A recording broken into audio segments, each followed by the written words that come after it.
vous n'arrivez pas à sauver les gens. Vous allez voir des païens. Vous leur dites que s'ils pêchent, ils vont aller en enfer. Donc ils n'ont qu'à arrêter de pécher si on dit d'arriver à l'église. Si le gars a des races, vous dit si le couple a des races, il n'y a pas sa place à l'église. S'il est drogué, vous ne l'évangélisez même pas. Vous pensez pas s'il est drogué, il ne peut pas venir à l'église. Il est prostitué, vous ne lui annoncez pas la bonne nouvelle parce que vous l'avez déjà jugé dans votre cœur indigne de l'évangile. Vous allez vers les gens que vous trouvez assez bien pour leur annoncer la bonne nouvelle, bande d'hypocrites. C'est pourquoi Jésus est arrivé. Parce que vous êtes bien, parce que vous voulez les voir faire bien pour être dignes de Christ, afin de venir à côté de vous jouer les hypocrites. Or Christ dit, dites-leur qu'ils ne peuvent pas. Tu es drogué mon frère. Je sais que c'est pas parce que tu es méchant. Ça te plaît d'arrêter, mais c'est plus fort que toi. C'est comme moi, peut-être je suis paresseux. Dites-leur la vérité. Ça me plaît d'arrêter, mais je n'y arrive pas. Chacun a ses défauts. On a tous ses faiblesses. Ça me plaît, mais je n'y arrive pas. Je te comprends mon frère. La bonne nouvelle, c'est que tu n'as plus besoin d'essayer. Tu as besoin de comprendre que Dieu ne nous a pas créé pour essayer. Il nous a créé pour comprendre qu'on ne peut pas. Mais parce qu'on comprend qu'on ne peut pas, d'ouvrir notre cœur en disant, ils ont dit que toi tu peux venir faire ma place. Que tu es venu, tu as souffert pour moi. Que tu as payé le prix et ça. Et qu'il suffit que je crois. Et que si je trouve mon cœur, tu vas venir et c'est toi qui le feras. Ok, viens, fais-le. Est-ce que c'est compliqué à quelqu'un de dire je vais essayer? L'évangile n'est pas quelque chose où il faut faire des discours intellectuels pour convaincre les gens. On n'est pas à l'université. C'est quelque chose à dire,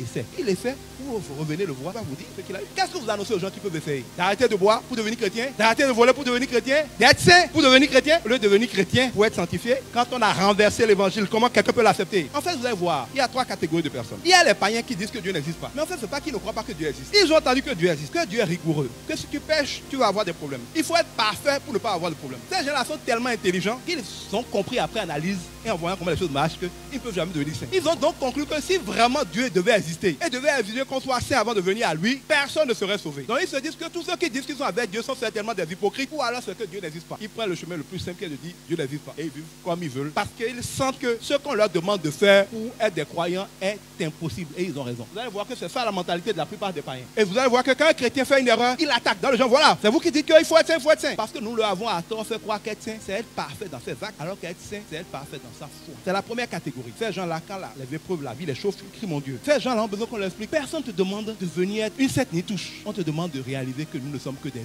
hommes et que Dieu n'est pas un dictateur insensé. Nous créons faibles, nous demandons d'être parfaits. Il ne nous a pas demandé de nous débrouiller. Il veut nous aider. Mais parce qu'il nous a créés libres, il respecte notre liberté. Et il veut qu'avec cette liberté, nous lui disions, nous avons besoin de toi, nous te laissons le contrôle agir. La chose la plus difficile pour les êtres humains de notre génération. Tu as un problème insurmontable. C'est pas compliqué. Prends-moi. Là où tu te battais pour faire plein de choses, prends-moi, dis bon. Ils ont dit que tu es capable. Et le Seigneur dit quelque chose de merveilleux. Il dit que quand nous annonçons la bonne nouvelle, ce que nous demanderons, il le fera pour montrer qu'il est vivant. Pourquoi vous ne pouvez pas faire ça, bon Dieu? Ça vous coûte quoi? D'aller voir un collègue, d'aller voir un ami, d'aller voir un parent, d'aller voir une cousine, d'aller voir un cousin qui a un problème. Je dis, c'est pas compliqué. De lui expliquer ce que je vous explique là. Je dis, on va essayer. Tu t'es battu depuis 30 ans. Le problème est là. Donc tu sais déjà ce que ça vaut. Mais prends un mois, pas plus. Je dis, venons faire un contrat écrit. Pendant lequel tu arrêtes de faire tout ce que tu faisais. Et tu ne fais qu'une seule chose. Te rappeler que je t'ai dit tel que Dieu, si tu lui remets, le contrôle fera. Prendre peut-être un peu de temps pour connaître un peu ce Dieu, pour voir qu'est-ce qu'on en dit.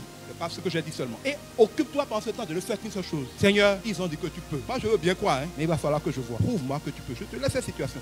Fais comme tu veux. Ne lui demande pas de faire ci ou de faire ça. Parce que telle voie paraît droite, un homme, son issue c'est la mort. Fais-lui confiance. Dis-lui seulement, je dépose ce problème à tes pieds. Si tu es vraiment Christ et que c'est vrai qu'on peut s'abandonner à la grâce et on va régler les choses là, règle ce problème-là et montre-moi que toi tu peux. Vous allez voir qu'il fera pour que les gens voient qu'il est vivant. Proposer aux gens d'expérimenter la grâce. La grâce s'expérimente, c'est pas une théorie.